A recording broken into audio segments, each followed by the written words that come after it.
कहते हैं कि दुनिया में मन सबसे ज्यादा शक्तिशाली चीज होती है।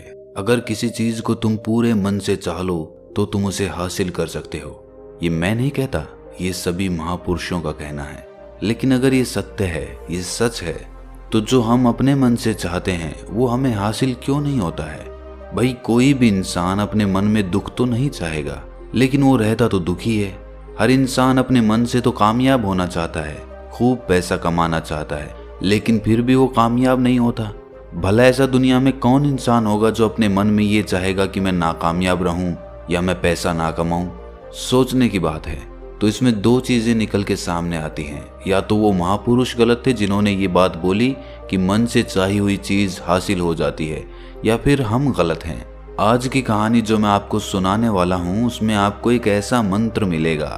उसे समझने के बाद आपको एक ऐसा मंत्र पता चलेगा जिससे आप ये समझ पाएंगे कि अपने मन से कोई भी चीज कैसे करवाई जाती है, मन में किसी भी बात का बीज कैसे बोया जाता है। ये इस कहानी से आपको अच्छी तरह से समझ में आ जाएगा। और इससे आप ये भी समझ पाएंगे कि आकर्षण का नियम, लॉ ऑफ अट्रैक्शन, कैसे काम करता है।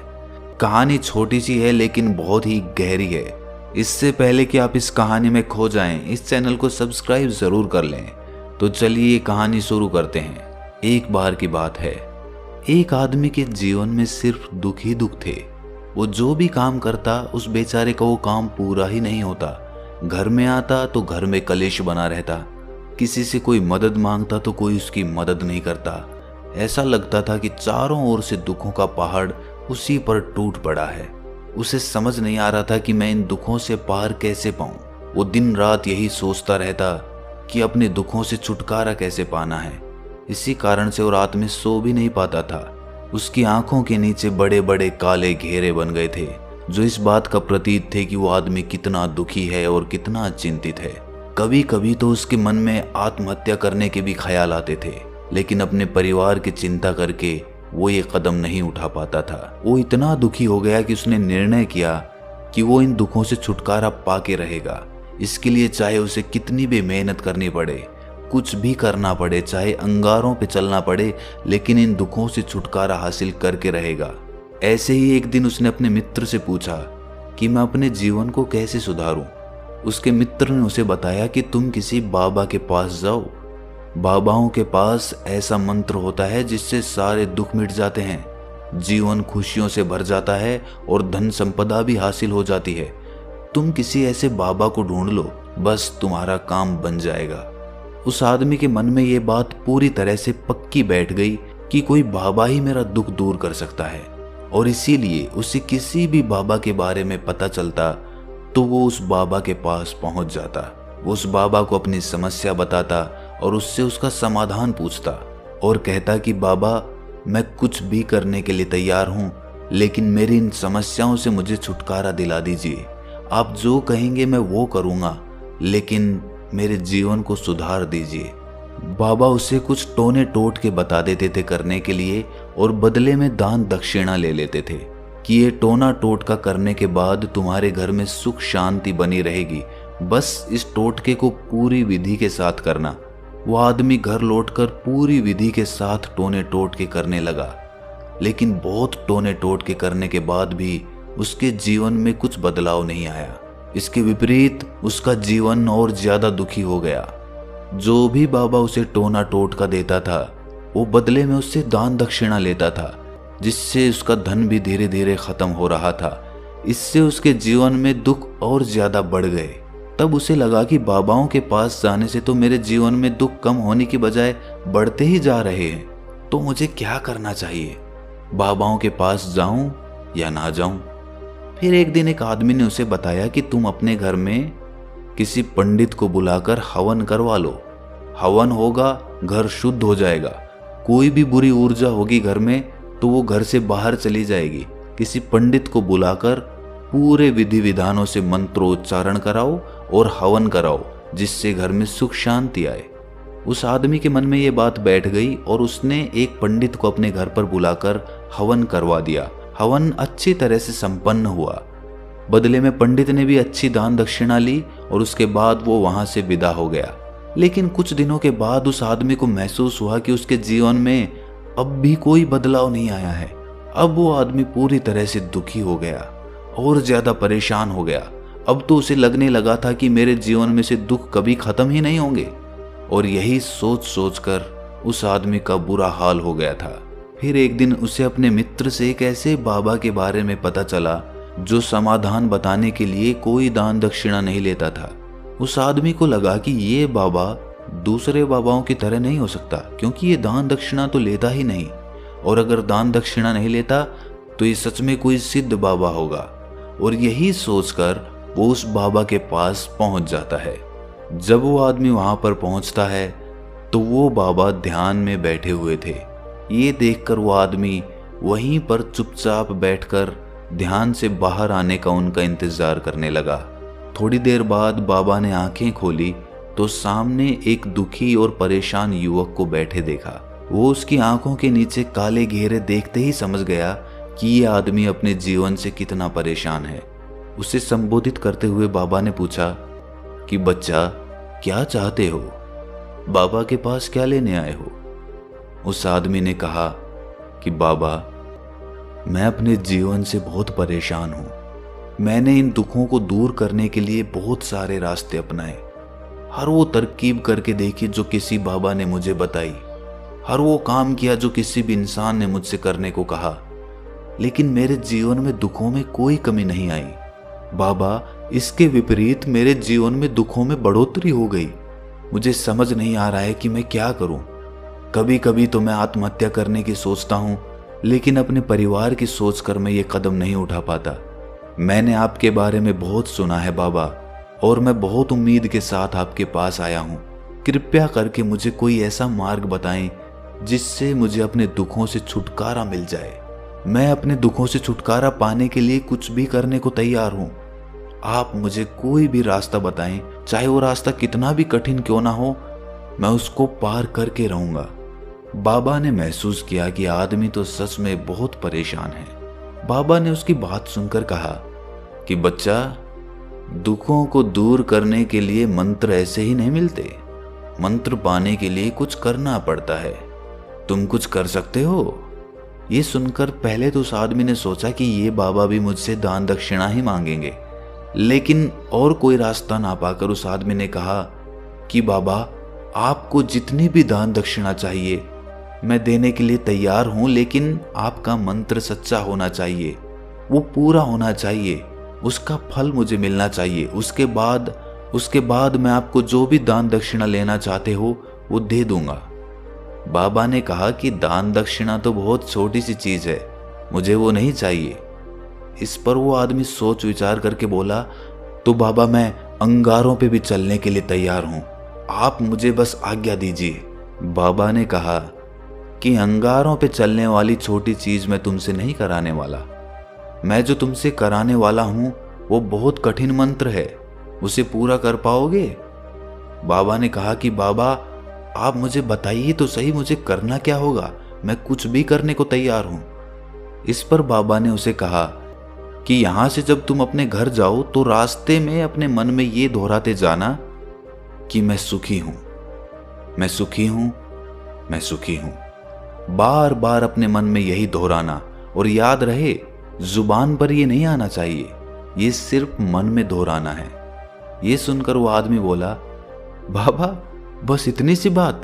ये तो मैं चुटकी बजा के कर लूंगा, लेकिन इससे होगा क्या? बाबा बोले कि इस मंत्र को करके देखो। वैसे भी तुमने इतने बाबाओं के मंत्र किए हैं, तो इस मंत्र को भी करके देख लो। उस आदमी ने सोचा कि बाबा कुछ दान दक्षिणा तो ले नहीं रहे, और छोटा सा मंत्र है, इसे तो मैं कर ही लूंगा। वो बोला, ठीक है बाबा, मैं ये मंत्र जरूर करूंगा। वो आदमी ये कहकर वहां से उठकर चलने लगा, लेकिन जैसे ही वो चलने लगा, पीछे से बाबा ने बोला कि बच्चा, एक बात याद रखना, जब तुम ये मंत्र अपने मन में दोहराओ तो तुम्हारे मन में बंदर के विचार नहीं आने चाहिए, बंदर का ख्याल भी नहीं आना चाहिए, तो ही ये मंत्र सिद्ध होगा। वो आदमी बोला, मुझे तो आज तक बंदर का कोई विचार नहीं आया, तो अब क्यों आएगा? आप चिंता मत करिए बाबा, मैं बस मन में यही दोहराऊंगा कि मैं सुखी हूं, मैं सुखी हूं। इसके अलावा बंदर का कोई विचार मेरे मन में नहीं आएगा। ये कहकर वो आदमी वहां से चल दिया। वो अपने मन में मैं सुखी हूं, मैं सुखी हूं ये दोहराता हुआ थोड़ी दूर ही चला था कि उसके मन में अचानक बंदर का ख्याल आ गया। बंदर का ख्याल एक बार आया और चला भी गया, लेकिन उस आदमी ने सोचा कि आज तक तो मुझे बंदर का कोई विचार नहीं आया, ये आज बंदर का विचार क्यों आ गया। और ऐसे करके उसने उस बंदर के विचार को पकड़ लिया। वो ये भूल गया कि मुझे क्या मंत्र दोहराना है और वो बंदर के बारे में सोचने लगा। जब थोड़ी देर बाद उसे फिर से होश आया तो वो फिर से अपना वही मंत्र दोहराने लगा जो बाबा ने उसे बताया था, मैं सुखी हूं, मैं सुखी हूं।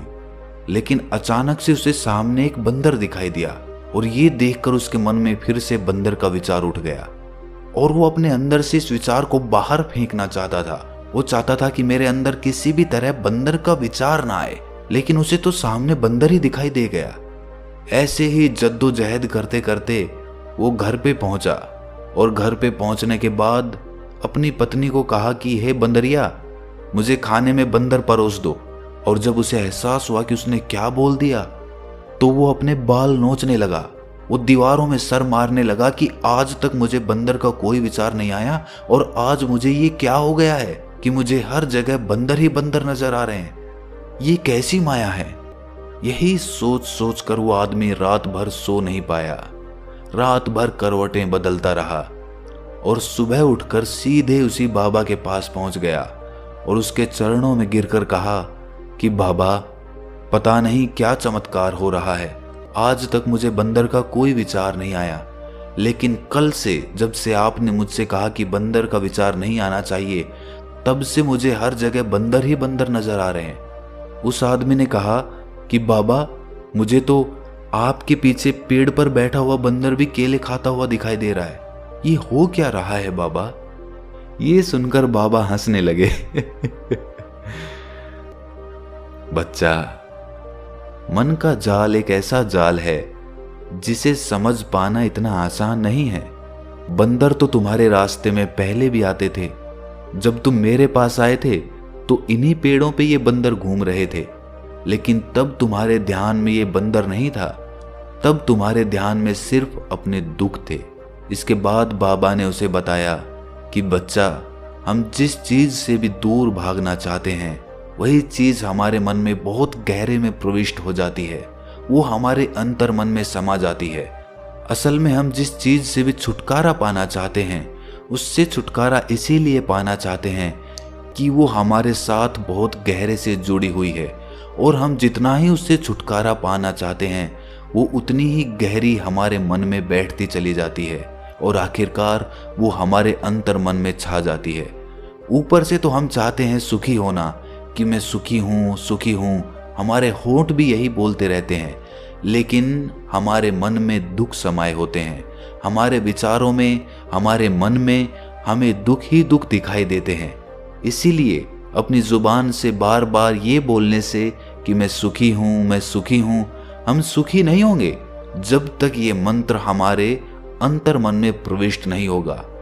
इस पर उस आदमी ने पूछा कि बाबा, लेकिन ये मंत्र हमारे अंतर मन में प्रविष्ट कैसे होगा।